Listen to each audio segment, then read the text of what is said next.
పోసాని కృష్ణమురళి విషయానికొస్తే మరి ఎప్పుడైనా అంటే తన లిఖిత రూపంలో కూడా అంత నీతులు మాట్లాడే పోసాని గారు మరి భూత పురాణాన్ని ఎంచుకోవడానికి గల కారణం ఎవరంటారు? ఇప్పుడు భూత పురాణం రాజకీయాల్లో ఒకళ్ళొకళ్ళు విమర్శించుకుంటూ అది స్థుతి అన్ని రాష్ట్రాల్లో ఉంది, అన్ని రాష్ట్రాల్లో జరుగుతుంది, మన రాష్ట్రంలో జరుగుతుంది. అది ఆ పరిధి దాటి ఇంట్లో వాళ్ళ దాకా కూడా వెళ్ళటం, ఇంట్లో వాళ్ళ విషయాలు కూడా వెళ్ళటం అనేది ఓ పరిధి దాటిన లక్షణం. ఈ విషయంలో ఆనాడు పోసాని పరిధి దాటి మాట్లాడాడు, వాస్తవమే, దాన్ని అంగీకరిస్తాను నేను. కానీ ఒక పోసానే పరిధి దాటలేదు, మిగతా వాళ్ళు దాటారు. పోసానే దాట్లా, పోసాని నేను పరిధి దాటి మాట్లాడాడు ఖచ్చితంగా. అదే అదే అదే వస్తా ఇంట్లో ఆడవాళ్ళని దాటి మాట్లాడటమే పరిధి దాటం అనేది.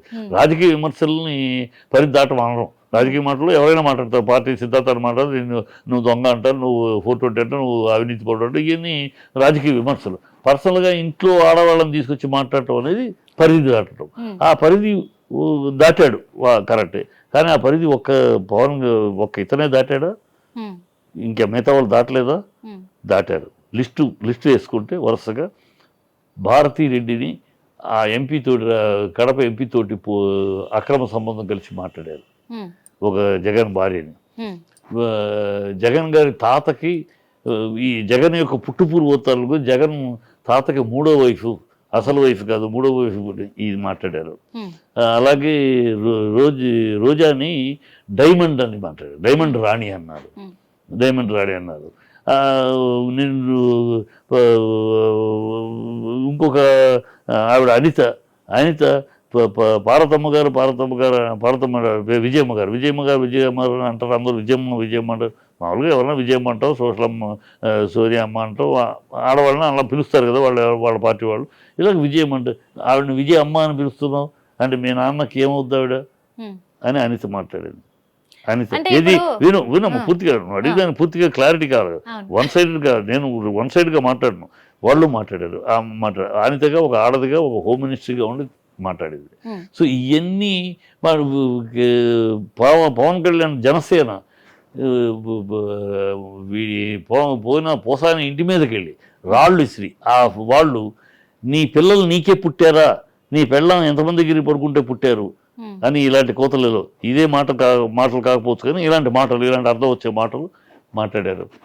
ఇది కాదా కరెక్ట్. నేను అనేది ఏంటంటే ఎవరు ఎక్కువ మాట్లాడారు, ఎవరు తక్కువ మాట్లాడారు అలా అనాల్సిందే తప్పితే ఆడవాళ్ళని కూడా అలాగే పరిధి దాటి మాట్లాడారు అనేది అందరూ మాట్లాడారు. అన్ని రెండు పార్టీల వాళ్ళు మాట్లాడారు. ఎవరు ఎక్కువ మాట్లాడారు, ఎవరు 20 సార్లు తిట్టారు, ఎవరు 15 సార్లు తిట్టారు అనేది లెక్క చూడాల్సి తప్పితే ఈ లెక్కలో ఎవరు ఎక్కువ తక్కువ తప్పితే మాట్లాడటం, పరిధి దాటి మాట్లాడటం అనేది రెండు పార్టీల వాళ్ళు విచ్చలవిడిగా మాట్లాడేశారు. బోషడికేనే మాట్లాడాడు, ఇతన్ని నానిని ఆఫీసులో కూర్చొని బూతులు తిట్టారు, ప్రెస్ టీడీపీ ఆఫీసులో కూర్చొని బూతులు తిట్టారు. అయితే రికార్డింగ్స్ కూడా ఉన్నాయి. బూతులు దెమ్మని అన్ని మాట్లాడారు. సో ఎవరు పరిధులు దాటకుండా మాట్లాడలేదనే మాట ఎవరు అంటానికి ఎవరు శుద్ధపూసలు కాదు, ఇద్దరు మాట్లాడారు. అందుకని సమర్థించడం కాదు నేను చేస్తే అందరినీ చెయ్యండి, అందరినీ లోపలేయండి. ఈ ఆడవాళ్ళని తీసుకొచ్చి మాట్లాడిన వాళ్ళందరినీ లోపలేయండి. మీ ఆడవాళ్ళని మాట్లాడితే మాత్రం తప్పు, ఇతరుల ఆడవాళ్ళని గురించి మీరు మాట్లాడితే అది వేదం అనే మాట వద్దు, అనే పద్ధతి ఉంది. ఇది పద్ధతి. ఇది మీరు అలవాటు చేస్తే, మీరు ఈ సిద్ధాంతం అలవాటు చేస్తే, నేను సీనియర్ అయినా 40 ఏళ్ళ అనుభవం ఉన్న 14 ఏళ్ళు ఆల్రెడీ సీఎంగా చేశారు చంద్రబాబు. ఇలాంటి వాటిని అతనికి తెలుసు. ఈ లోకేష్లు పవన్ కళ్యాణ్ వీళ్ళకి చరిత్ర అనుభవం లేకపోవచ్చు, ఆయనకి తెలుసు. ఇలాంటి పద్ధతి అవలంబించిన తమిళనాడులో ఏమైంది, బెంగాల్లో ఏమైంది, ఇలా అపోజిషన్ పార్టీలు నేను అధికారంలో రాగానే జయలలిత అధికారంలో రాగానే కరుణానిధి గారిని లోపల పెట్టడం, స్టాలిన్ లోపల పెట్టడం, వాళ్ళ అధికారంలో కానీ జయలలితను లోపల పెట్టడం, శశికళని లోపల పెట్టడం. దీనివల్ల ఎంత దూరం వెళ్ళింది. ఒక రాష్ట్రం మొత్తం కొట్టుకుంటాలు, తన్నుకుంటాలు, పొడుచుకుంటాలు, హత్యలు, ఇలా దుర్మార్గాన్ని వెళ్ళిపోయింది. అలాగే బెంగాల్ కమ్యూనిస్ట్ వాళ్ళని మమతా బెనర్జీని కమ్యూనిస్ట్ వాళ్ళు, ఇప్పుడు బీజేపీని మమతా బెనర్జీ కొట్టుకుంటున్నారు ప్రజలు. వీళ్ళు ఇలాంటి యాక్షన్లు చేయటం వల్ల రూలింగ్ పార్టీ ప్రతిపక్షాన్ని రూలింగ్ వస్తే వాళ్ళు ఒకళ్ళ మీద ఒకళ్ళు కక్ష తీర్చుకునే రాజకీయాలు చేయడం వల్ల ప్రజలు కొట్టుకుంటున్నారు. ఈ దౌర్భాగ్యం మనం చూస్తున్నాం. ఇలాంటి దౌర్భాగ్యపు రాజకీయ పరిస్థితి మన రాష్ట్రానికి రాకూడదు అంటే వీళ్ళకి లోకేష్కి బెంగాల్ అంటే తమిళనాడు ఇప్పుడు వచ్చారు రాజకీయాలకు తెలీదు. అక్కడ రాజకీయాలు ఏం జరిగినాయి, బెంగాల్లో ఏం జరిగినాయి తెలీదు. చంద్రబాబుకు తెలుసు, వాటి పర్యవసానం ఏంటో తెలుసు. ఇలాంటి రాజకీయాల వల్ల ఎలాంటి పర్యవసానాలు వస్తాయి, ప్రజల్లో ఎలాంటి అశాంతి వస్తుంది, ప్రజల్లో ఎలాంటి ఒకరినొకరు చంపుకునే స్థాయి ఎట్లా వస్తుంది తెలుసు. అతను చూశాడు, అనుభవంలో తెలుసు తనకి. కనుక ఆ స్థితి రాకుండా ఆయన కాపాడాలి.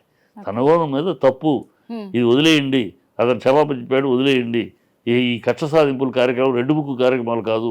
ప్రజలు మనం ఎన్నుకున్నది రెడ్ బుక్ పాలన చేస్తామని, రెడ్ బుక్లో మన ఎలక్షన్ గురించి లిస్టు ప్రకారం ఒక్కొక్కరిని లోపల తోస్తామని, అదేదో చూసి ఆహా అని బ్రహ్మాండమైన పరిపాలన అంటారని అనుకోవద్దు. అన్నాం, చేసాం, అయిపోయింది. లీగల్గా చేయాల్సి ఉంటే వేయడు, కానీ దానికోసం కాదు. మనం ప్రజలకు ఇచ్చిన హామీల కోసం పాలన చేద్దాం. ప్రజలను నమ్మించి ఓట్లేస్తున్నాం.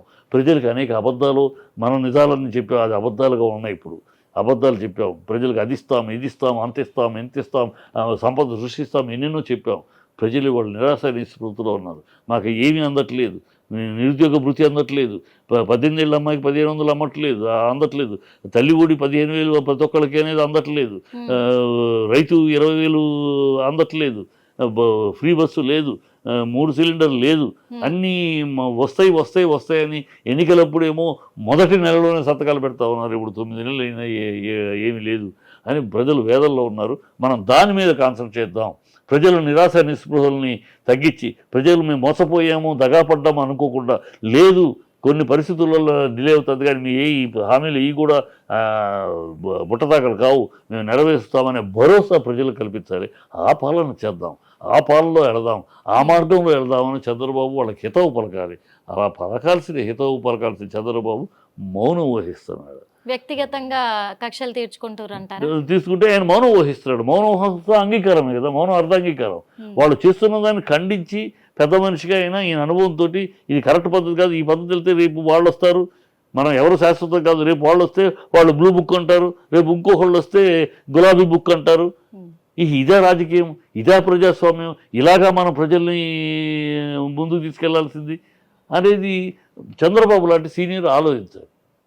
అది చేస్తాడని ఆశపడ్డాను నేను ఆశించా. చంద్రబాబు ఈ అనుభవంలో ఈ ఆఖరి దశ అయింది. ఇలాంటి రాక్షస రాజకీయాలకి గతంలో ఆయన వాటికి జరిగిన ఏమన్నా ఇప్పుడు చెయ్యడు.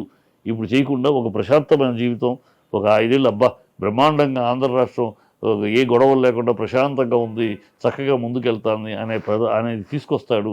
అందుకు తగినట్టు పరిపాలిస్తాడు, అందుకు తగినట్టు వాళ్ళ సహచరులు మందలిస్తాడు. ఈ పిచ్చి వేషాలు వేయకండి అని అంటాడు. నేను ఎక్స్పెక్ట్ చేశాను. అది జరగకుండా ఆయన మౌనం వహిస్తున్నాడు. అంటే ఈజ్ ఎంకరేజింగ్ ఇండైరెక్ట్లీ. అదే తప్పు అనేది. పోసారి కృష్ణమూర్తి తప్పు చేశాడా, ఒప్పు చేశాడా అది కోర్టు తెలుస్తుంది, రేపు వెళ్తుంది. కోర్టులో వీళ్ళు 111 కేసు వేసారు, ఆ కేసు వర్తిస్తుందా లేదా, అతను కమ్మ కులాన్ని తిట్టాడు అని అంటున్నారు. మరి ఇప్పుడు కమ్మోడిని అరెస్ట్ చేస్తున్నారు, ఈయన కమ్మోడే కదా. కనుక ఇవన్నీ కోర్టు చూస్తుంది. కోర్టు చెప్పినా కోర్టు రాజకీయ విమర్శలు అరెస్ట్ చేయకూడదని సుప్రీంకోర్టు ఆర్డర్ ఇచ్చింది. ఇది రాజకీయ విమర్శలు కాకుండా అందులో కులం పెట్టి తీసుకొచ్చారు. కులం మీద అయితే అది పెద్ద కేసు అవుతుంది, అది ప్రూవ్ అవ్వాలి.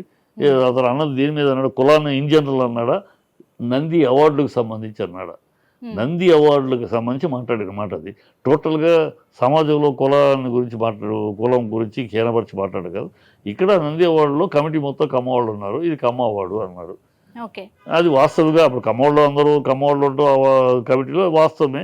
కానీ దాని కులానికి అంటగట్టి ఆయన మాట్లాడి ఉండకూడదు. ఆ రోజు నేను కూడా ఇప్పుడు మాట్లాడుతున్నాను, ఆ రోజు నేను ఖండించాను గట్టిగా. నా వీడియోలు చూడండి, గట్టిగా నిర్ణయించాను.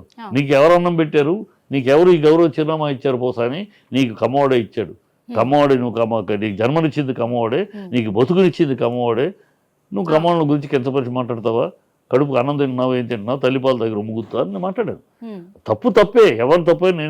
నేను ఎప్పుడు చిట్టుబాబు ఎప్పుడు నిష్పక్షపాతంగా మాట్లాడు. తప్పు ఎవరు తప్పు ఉంటే తప్పు, ఒప్పు ఉంటే ఒప్పును కూడా ఒకళ్ళకి భజన చేయటం కోసం ఆ ఒప్పును కూడా తప్పును కూడా ఒప్పుగానే మాట్లాడు. అంటే ఇప్పుడు మీరు భజన అంటున్నారు కాబట్టి అడుగుతున్నాను సార్ నేను. అంటే గత ప్రభుత్వం వైఎస్ఆర్సీపీ ప్రభుత్వం అధికారంలో ఉన్నప్పుడు 5 సంవత్సరాలు కూడా పోసాని గారిని ఒక పావులాగా వాడుకోవడం వల్లే, అంటే జగన్ వాడుకున్నాడు, అందుకే ఇప్పుడు పోసాని గారి మీదనే ఎఫెక్ట్ పడింది అని అంటున్నారు, ఇది నిజమే అంటారు? ఒక్క పోసాని కాదమ్మా, వాళ్ళందరి మీద ఉన్న పేరు నాని లిస్టులో ఉన్నాడు, కొడాలి నాని లిస్టులో ఉన్నాడు.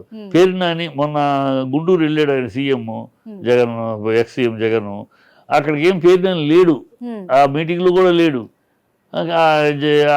ఎలక్షన్ కోడ్ ఉల్లంఘించి వెళ్ళాడని జగన్ మీద కేసు పెట్టారు. ఆ జగన్తో పాటు పేరు నాని ఉన్నాడని పెట్టారు. పేరు నాని అసలు లేని కూడా లేడు అక్కడ, ఎక్కడో వేరే చోట ఉన్నాడు, అవి కూడా బయటికి ప్రపంచానికి తెలుసు, కానీ పెట్టారు. అంటే అక్కడ ఉద్దేశం కనపడుతుంది మీకు.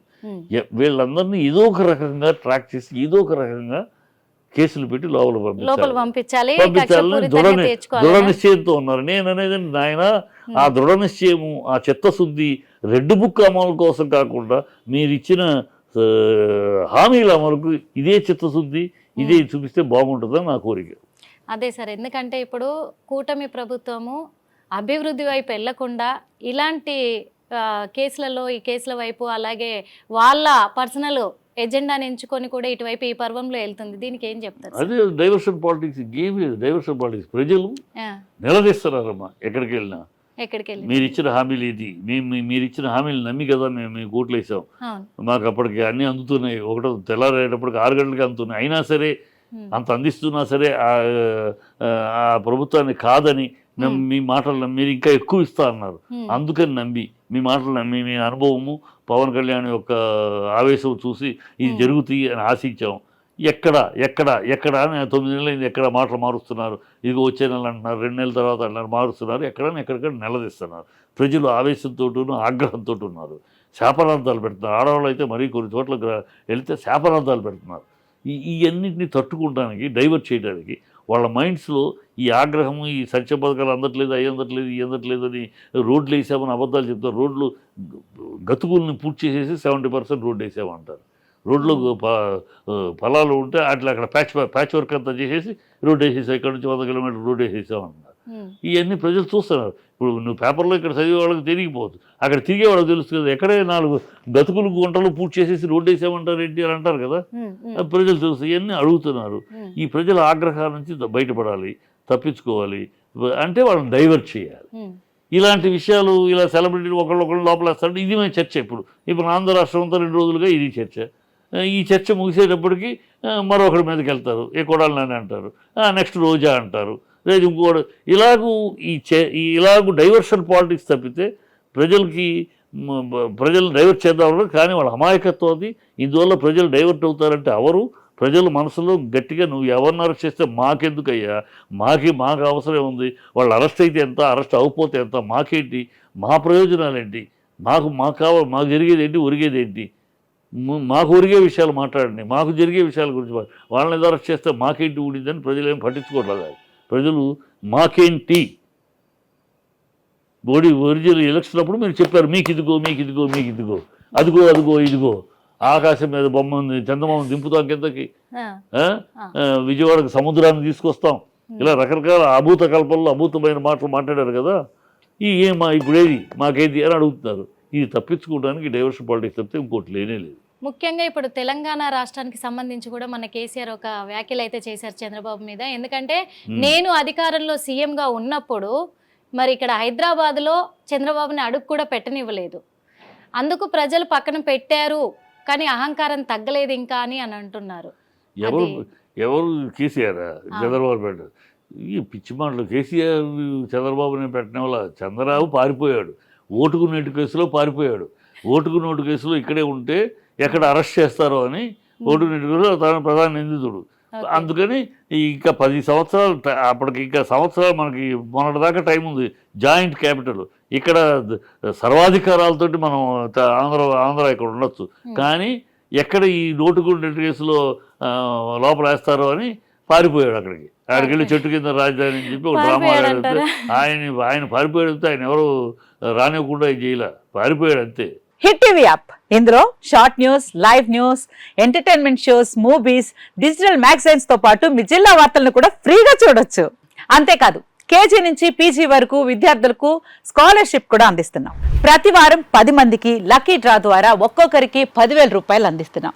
ఇంకెందుకు ఆలస్యం, వెంటనే హిట్ టీవీ యాప్ ని డౌన్లోడ్ చేసుకుని ఫ్రీగా ఎంటర్టైన్మెంట్ పొందండి. Hit TV app. Hit TV app. Please download Hit TV app. Hit TV యాప్ని ఫ్రీగా డౌన్లోడ్ చేసుకొని ఎంజాయ్ చేయండి. మీకు నచ్చిన ఎంటర్టైన్మెంట్ కోసం హిట్ టీవీ యాప్ ని ఫ్రీగా డౌన్లోడ్ చేసుకుని ఎంజాయ్ చేయండి. హిట్ టీవీ యాప్ని డౌన్లోడ్ చేసుకుని ఆస్వాదించండి, ఆశీర్వదించండి. ఇంతమంది సెలబ్రిటీలు హిట్ టీవీ యాప్ ని డౌన్లోడ్ చేసుకోండి అని చెప్తున్నారంటే ఎంత మంచి యాప్ ఆలోచించండి.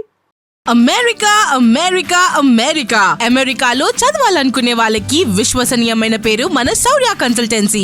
UK లో 1 year masters.